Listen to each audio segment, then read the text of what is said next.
Hey guys, Mike in the Woods here. All of us holding reservations for the Tesla Cybertruck are absolutely stoked to get our hands on it and take it out into the backcountry. But out in the middle of nowhere, one main concern still lingers about electric vehicles: range anxiety. With electric vehicles, charging infrastructure in rural areas is still sorely lacking. And unlike gas cars, you can't just strap a few jerry cans to your rig for extra mileage. But you can charge your Cybertruck even while out in the most remote overlanding destinations, with not one, not two, but 5 different methods. While not exactly fast, your charging time is measured in days, not minutes. If you're set up at base camp or otherwise stationary for a few days, I'm about to blow your mind. In today's video, 5 ways to fully charge your Tesla Cybertruck in the wilderness with portable, renewable energy.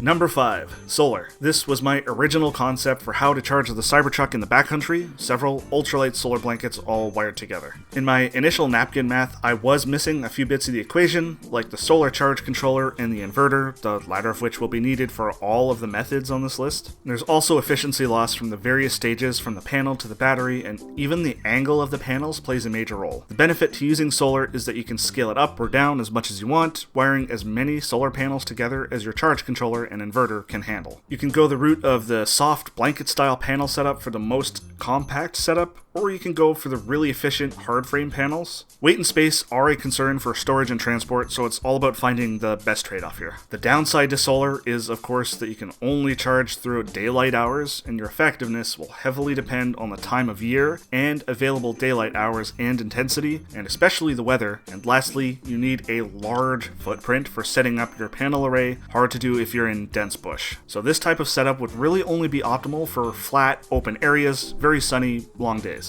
Now, I'm hardly the first person to think about charging a Tesla with solar, but most of the time the issue I see is scale. The panels I see people using are peanuts.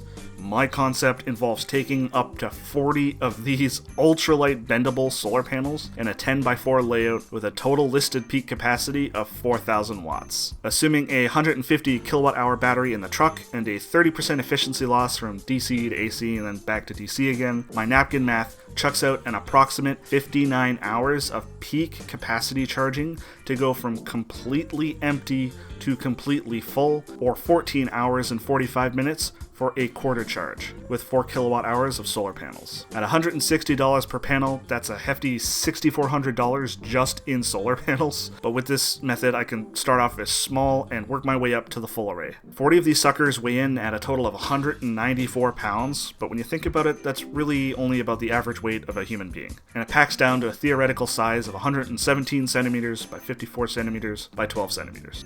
Number 4, wind. When I found out that you could get small-scale portable wind generators, that was the point I realized that the scope of what you could charge your Cybertruck with out in the wilderness was so much bigger than I originally thought. I had no idea that there were so many portable wind generator setups, ranging from small rinky-dink sub-meter blade span to this one monstrosity that has 3-meter long blades. Where solar panels can only charge during the day, wind power has the capability to produce charge 24/7, obviously only if it's windy enough to turn the turbine blades, so this would be a great option for places with a lot of constant wind, like up on mountains, above the tree line, by the sea, that sort of thing. It also doesn't need a huge footprint unless you opt for a lot of smaller wind generators. You can go big with a single one of these 5,000 watt generators that have massive 3-meter long blades, or aim for modularity with a few 2,000 watt generators with 1-meter blades, or go even more granular with 400 watt turbines that only have 50 centimeter long blades. For an example, let's take that big 5,000 watt generator, assuming it's windy enough 24/7 to keep the generator going at capacity, and of course accounting for our 30% conversion efficiency loss. This generator would only take 47 hours, or just shy of 2 full days, to charge your Cybertruck from empty to full, or for a quarter charge at blazing fast, 12 hours. I mean, this ridiculous wind generator isn't exactly cheap. It clocks in at $7,500. However, it's arguably the most efficient method on this list, and the whole setup only weighs 66 pounds. Number 3, Hydroelectric. This was the one that threw me for a loop.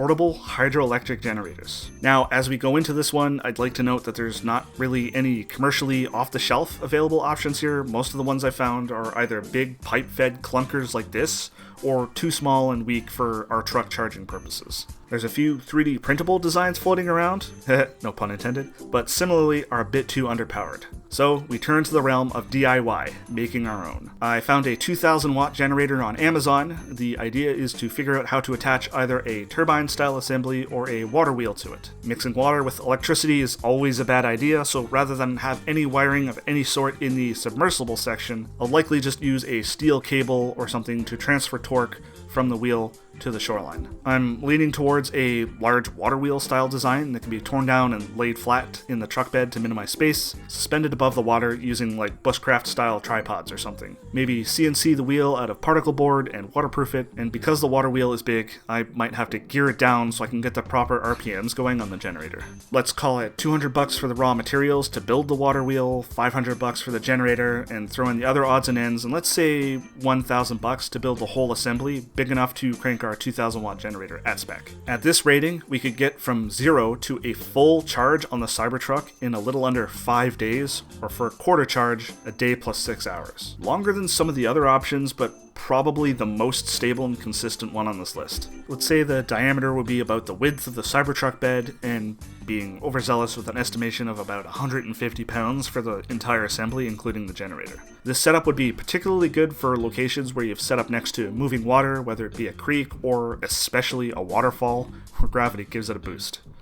Number 2, Thermoelectric. Of all the options on this list, this is definitely the most expensive and the most complex. While thermoelectric generators are nothing new, finding one that's the right scale for charging our Cybertruck is very difficult. Most of the available ones are either really small or only about 10 to 60 watts of generation. Too granular for chaining together. What I did find was a 100 watt version, which I suppose is just barely enough to daisy chain together to get enough charging capability to make it worth our while. Thermoelectric generators work by having a temperature difference between a cold and hot side, and larger versions, like this, require water cooling, hence the complexity. If we want to wire up as many of these to produce power as we can, we'll have to have a water cooling system that is capable of handling all of them at once. So these things are not designed to go right in the fire. I was thinking about some sort of steel plate that could be suspended above your campfire with maybe some heat sinks along the bottom of it to more effectively capture heat from the fire and heat up the plate with the generators bolted to the top. And then another lightweight platform on top to hold the water cooling array and keep it well out of the heat, and to suspend our final wiring to the inverter well away from the fire. At camp, especially during winter, you're going to have a campfire going most of the time anyway, and this lets you utilize it to charge your Cybertruck.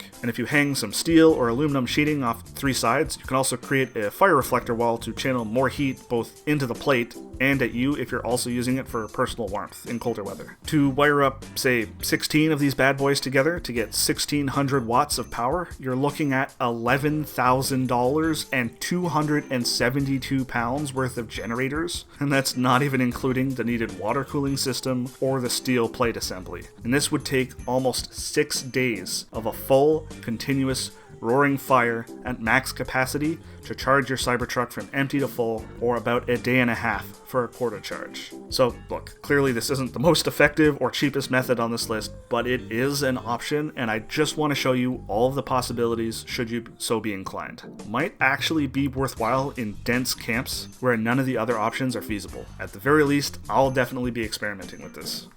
Number 1, human. And now we bank hard left with the most amusing one on the list, recharging your Cybertruck with, well, you.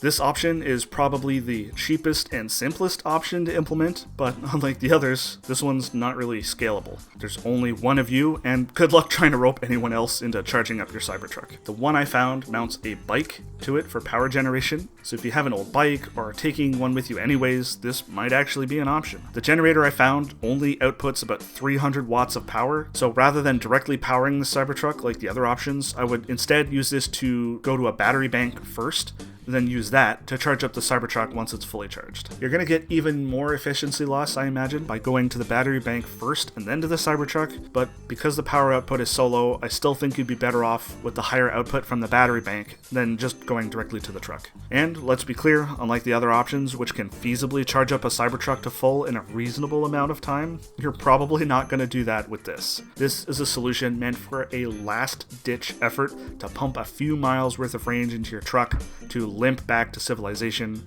where you can get a tow or, if you're lucky, find a 110-volt outlet to plug into. Just for squits and giggles, I plugged in the numbers, and assuming a 50% total efficiency loss, you'd be looking at 46 freaking days of continuous pedaling power to fully charge your Cybertruck from empty. That's an entire month and a half of literally cycling 24/7. Or put another way, almost 12 days just for a quarter charge. For sake of argument, you get 482 kilometers from a full battery. Breaking down our ridiculous full charge number, it equates to about 5.2 kilometers of range added for every 12 hours of continuous cycling. Obscene, yes, but may be useful in an emergency situation.